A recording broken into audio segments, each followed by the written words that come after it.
Alright. And for some of you naman, eto guys, may mga naiinggit sa inyo pagdating sa, kaperahan, mga kapiksi 'no? Especially if nananagana kayo. Eto magre-resonate ito sa mga nananagana, sa buhay, mga kapiksi. Kung kayo ay nananagana, guys, marami kayong pino-show off, ganyan. Huwag kayong mag-show off 'no, well depende sa inyo kung gusto niyong flex, um, that's okay, pinaghirapan niyo naman 'yan. Pero minsan kasi nagiging, ugat 'yon ng mga inggit 'no, sa paligid.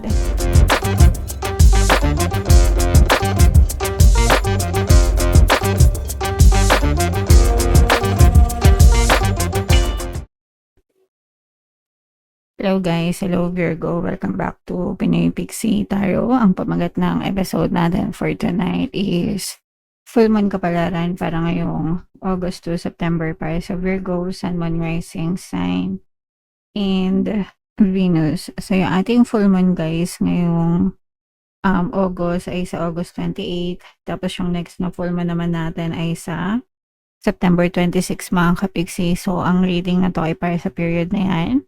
And ang pamagat ng ating full moon ay Sturgeon Moon mga kapiksi. So ito yung ating moon message for you guys. Nothing is yet set in stone. Ibig sabihin nito guys, walang permanente sa mundo, no? The only thing permanent is change, mga pagbabago guys, okay? But, so ibig sabihin lahat ng bagay nagbabago, walang permanente, mga kapiksi. So you can always change yung inyong pamumuhay from negative to positive mga kapiksi as long as magpa-persist kayo guys, okay? Alright, so attune to the moon. Even yung mga problema nyo guys, hindi din yan permanente. Yung mga problema nyo, yung mga paghihirap nyo, yung hinagpis nyo, unless araw-araw nyong iniisip. Syempre kapag araw-araw nyong iniisip yan guys, hindi talaga magbabago yung sitwasyon nyo. So kung ano yung focus ng attention nyo, yun yung nagmamanifest sa buhay nyo. Kaya dapat nakafocus din kayo dun sa mga bagay na gusto nyo, Virgo. Okay? Alright. So, attune to the moon, guys. I know that the best will unfold for me. I know that the best will unfold for me. Okay? So, naniniwala ako na the best yung mangyayari sa buhay ko. No? Parang ganyan. So, yeah, dapat you always expect the best to happen in your life, guys, no? You're meandering towards your goal and that's okay. So, dapat guys talaga palagi tayo focus sa mga goals natin. Minsan, may mga panahon, may mga times na maninega tayo and okay lang yun, mga kapiksi. It won't ruin your manifestation as long as you get back on track. Isang araw na manega kayo, that's fine.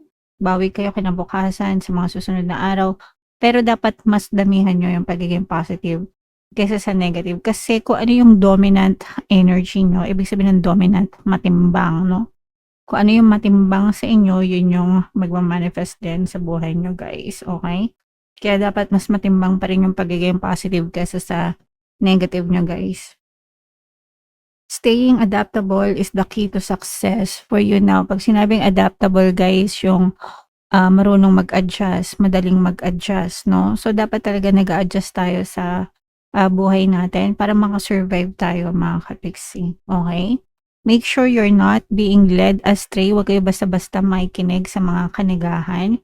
Huwag kayo basta-basta nagpapa-impluensya sa negative na nakikita nyo, napapanood nyo, naririnig nyo, no? Dapat malakas yung self-discipline nyo, guys, when it comes to being positive, okay? Have you become distracted? It's time to focus. Kung na-distract ka, guys, ibig sabihin ang na-distract, nanega ka, nawala ka sa wisyo, di ba, ng mga 1-2 araw, time to focus. Balik kayo sa focus, mga kapiksi, okay? And you have to stay with it, whatever it means to you.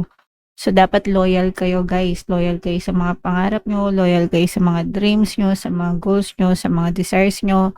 Huwag kayong bibigay hanggang hindi nyo siya na-experience sa inyong physical reality, mga kapiksi. Alright? Okay, so yan yung moon message para sa inyo. Unahin muna natin to. Ito yung sa love guys. Love message or love advice para sa inyo. So, yung love message, guys, be honest. Heart-to-heart conversations are necessary. It is safe for you to talk about your feelings. Pagdating sa love, guys, importante na nag-uusap talaga, lalo na kung may mga problema kayo, may mga issues, may mga conflict, guys, no? Kailangan nag-uusap kayo ng heart to heart ng person mo. Mga kapiksi, communication, guys. Communication yung susi para sa isang maayos na pagsasama, mga kapiksi. So, dapat hindi nyo ini-skip yan, guys. So, comment down below if naka-resonate kayo dyan.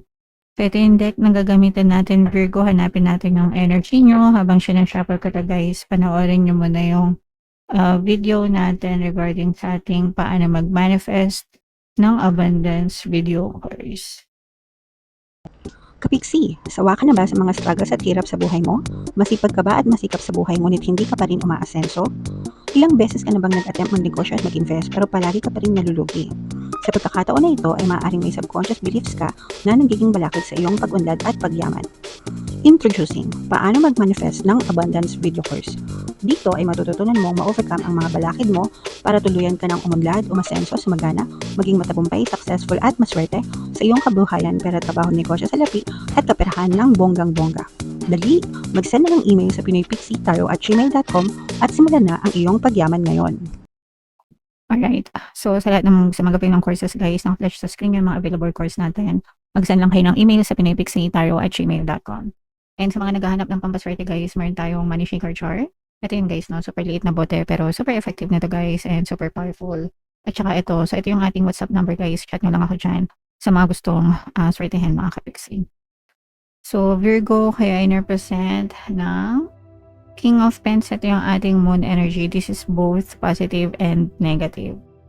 So, sa negative, mga kapiksi, mag-ingat sa mga manloloko.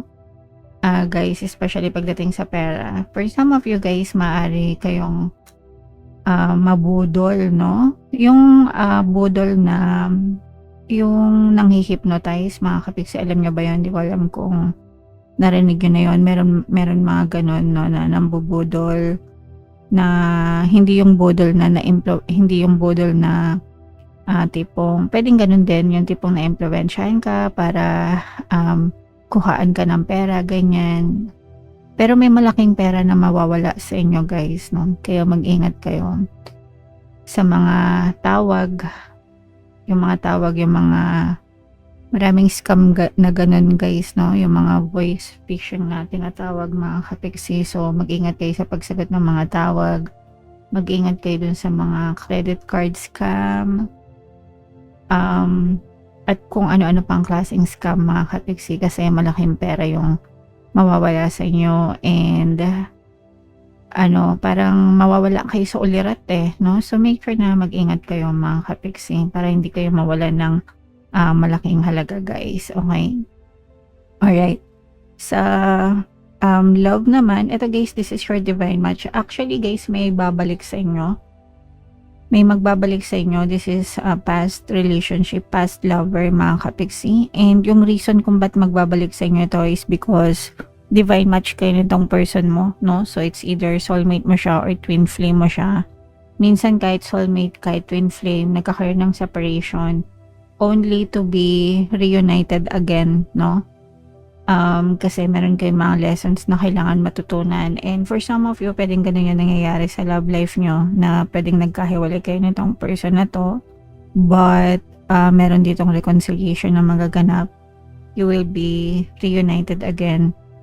Kasi malakas talaga yung hatak nyo sa isa't isa, mga kapiksi. And like I said, this person may be your divine match. So, depende sa inyo, guys. Syempre, kung tatanggapin nyo pa or hindi, kayo lang yung makakapagsabi niyan. Pero malakas yung chemistry nyo, yung connection nyo ng person na yan, mga kapiksi. Alright? Okay, and ito naman, guys, is pagbangon, recovery. May mga taong tutulong sa inyo, lalo na kung mas-scam kayo or pwedeng na-scam na rin kayo dati. Or kung nagkakaroon kayo ng mga money problems right now, mga kapiksi, meron mga tao na handang tumulong sa inyo para makarecover kayo lalo na kung marami kayong utang para parang tutulungan kayo na makabayad ng utang ganyan, or kung meron kayong mga financial troubles, ibig sabihin nagigipit kayo ganyan, merong mga helping hands sa helping people, helping hands. Ito yung mga padalasan nyo ni universe guys, no? So you have to ask, kailangan mong manghingi ng tulong kasi lalo na kung kailangan mo, kasi hindi mo malalaman kung sino yung pinadala sa iyo ni universe kung hindi mo hahanapin, di ba? So kapag humingi kayo ng tulong at hindi kayo tinulungan, huwag kayong magtampo kasi ibig sabihin hindi sila yung pinadala ni universe sa inyo.